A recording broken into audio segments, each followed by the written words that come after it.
Hey guys, my God. Hey guys, how's everybody doing? I hope happy, healthy, and safe. So if you're new here, hello, my name is Christina. I live in Mexico and I crossed the border to go to work. So while I'm in line, I like to make videos talking about my life in general, just stuff that's going on in the world, my own personal thoughts and opinions. If you're returning, hi guys, and thanks for coming back. I love and I appreciate you all. So I'm on my way to work. I need to do my makeup, so bear with me. I was thinking, you guys are gonna be like, wow, Christina, really, from a TV show? So I just put out my best TV show video, which I recorded that a long time ago. I just posted that video and I was telling you guys I was watching Suits. Well, Suits ended and now I started this new show. It's called 3%. I am really into it. It's really cool. I'm digging it. But something happened last night that really made me think. And I'm not gonna explain what happened in the show. I'm just gonna tell you guys what made me think. So the lady is talking to her son and is basically telling him hardship and the things that you had to go through when you were growing up that was rough builds character and it makes you strong and the person that you are today. And that really made me think, because I know it's a TV show, but I feel like it's so true. I really do, because I feel like I wasn't abused, I wasn't sexually abused, I wasn't technically neglected, but I did have my own hardships that I went through when I was a kid. And even though they led me down some rough paths, I am strong, and I know that. The person I am today, I would have never been without what I've gone through. 1,000,000%. I know that for a fact.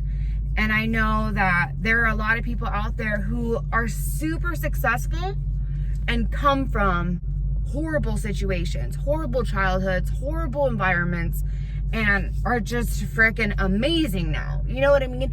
I also know that there are people who are very successful who had great childhoods and not that much of a struggling or rough path. So I do know that both are possible. I'm not saying the only way to become strong is to have a rough life or a rough childhood. That's not what I'm trying to say. But I've been really concerned about my son lately because he has a hard time here in Mexico. We moved here when he was 4.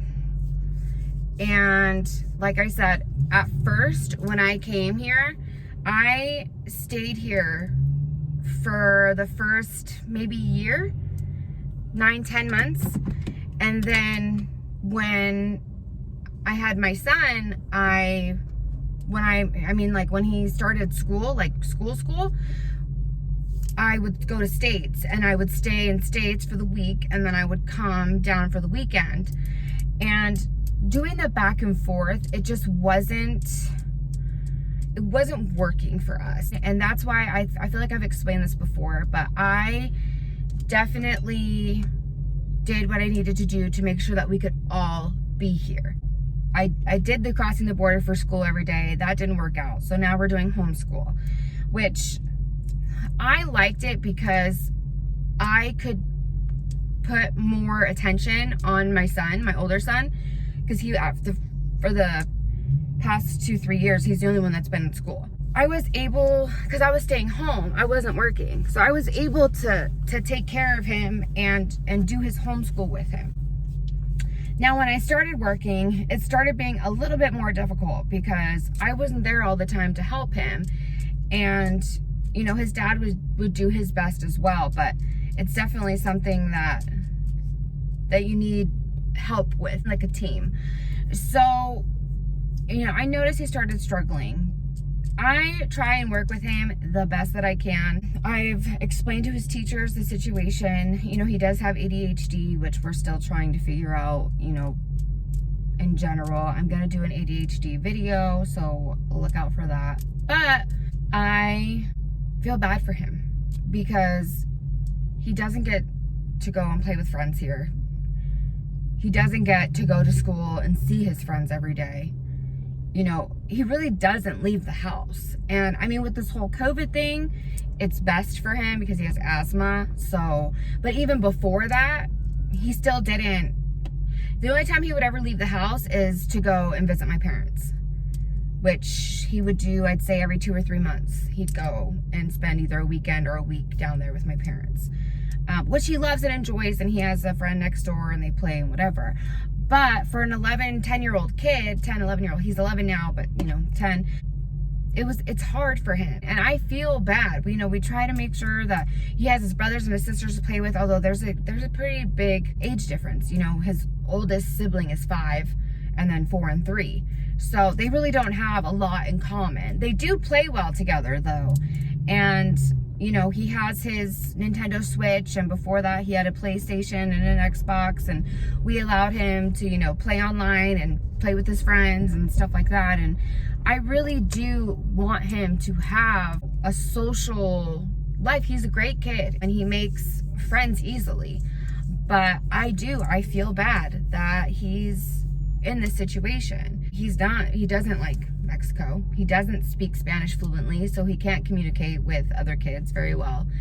And, you know, he has met some here and there, and, you know, he's had times to play and stuff like that. But at the end of the day, I can tell he doesn't enjoy being here. And it is temporary, but I feel bad for him.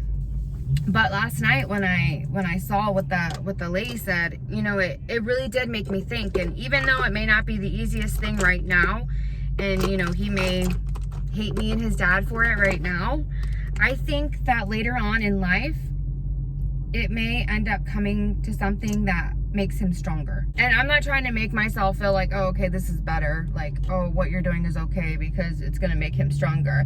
But I really do think that sometimes we mess up, sometimes we make mistakes as parents. And I think that as long as it's something that we can recognize and eventually, you know, work on and fix, that it's gonna be okay. And, you know, I'm really grateful that I have such a great kid. And I just really hope that this does end up being one of the things that makes him stronger. If anything, I'm hoping he learns how to just be happy with himself and not have to rely on friends or other people making him happy. Not that that's something he should even be worried about right now at 11 years old, but I'm trying to think of the positive of it. Because at the end of the day, we want him with us. We want him with his family, his brothers and his sisters. And you know, when he was in school and I was crossing him, he struggled a lot because of his ADHD. He doesn't pay attention. He doesn't focus. He's, you know, not paying attention. He's talking to other people. He's getting in trouble. And we had a lot of problem with that when he was in school, which is why when I decided to put him in homeschool, it had made sense to me given his issues with paying attention and focusing when he was in school. So I kind of felt like it was a beneficial thing for him as well. It wasn't just, you know, this is too much for the both of us, let's just take him out. It was, you know, maybe he'll do better with homeschool because he's not distracted by all the other kids in the class. However, I will say he definitely does need like some one-on-one help from like a professional, because they do not teach stuff the way I used to be taught. Okay, let me tell you, like, I feel like a lot of you who are doing homeschool now will also realize that they do not teach things the way that we learned when we were kids. At least my kid doesn't. I don't know about y'all schools, but we did not learn that way. Let me tell you, I took a history test the other day with him, and I was like, is this for real? Like, what? It was ridiculous. The questions were ridiculous. The answers weren't even in the book. They were telling me to use the book. It was insane. And I was like, whatever. Like, I can't even feel bad if he does bad, because like, I couldn't even pass that. Like, if I don't understand it and I'm an adult, I don't understand how an 11-year-old kid is supposed to understand it, especially with the minimum instruction he's getting from the online classes, because he takes 2 to 3 classes a day and they're about an hour long. So it's like, for that hour, And then he has multiple other students in the class as well. And it's not really a time for you to like raise your hand and ask questions. It's just a time for you to get that instruction. And then once you have that instruction, they send you off to go and do your work for the rest of the day, which, I mean, I get the process, but it would be nice to have time when they can reach out to the teacher and be like, hey, I didn't understand this. Can you maybe go through this more with me? Sorry, this is turning into homeschool talk, but I basically, I just wanted to say that even though something may not be the easiest for somebody, it doesn't always make it bad, because I really do think that later on in life, my son will look back at this experience and will see that it only made him stronger. And I feel like that's great. I feel like that's a great thing. And as much, I've had so many people, and I feel like it probably gets asked a lot to a lot of people, but if you could go back and change anything, what would you do? And of course, there's things that I would change. Yes, knowing what I know now. But at the same time, there's a lot that I would keep the same, because that stuff shaped me who I am.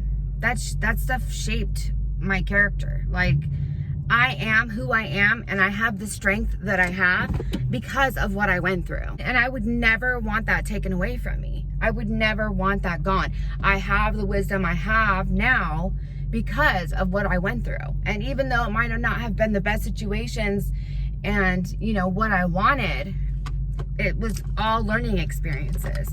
And I took from it what I needed to, and I learned, and I turned it around, and now I'm doing great.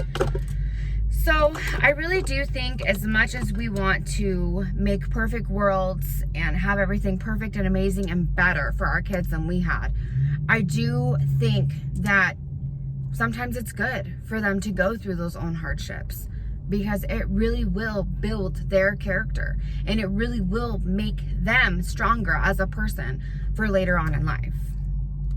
I think, in my opinion. What do you guys think? I'm genuinely curious about what you guys think about the situation. Apparently, I'm not saying don't purposely put your kid through rough things. I'm not saying that. Don't purposely do it. But when stuff just happens, because we all know life sometimes just happens, you know, try to embrace it in a positive way and try to think about how this can benefit you in the long run. I don't know. Let me know, like I said, for reals. Let me know what you guys think. But thank you guys so much for watching. I hope you guys like this video. Enjoy this video. So like it, share it, and of course subscribe. And I'll see you guys in the next one. Bye.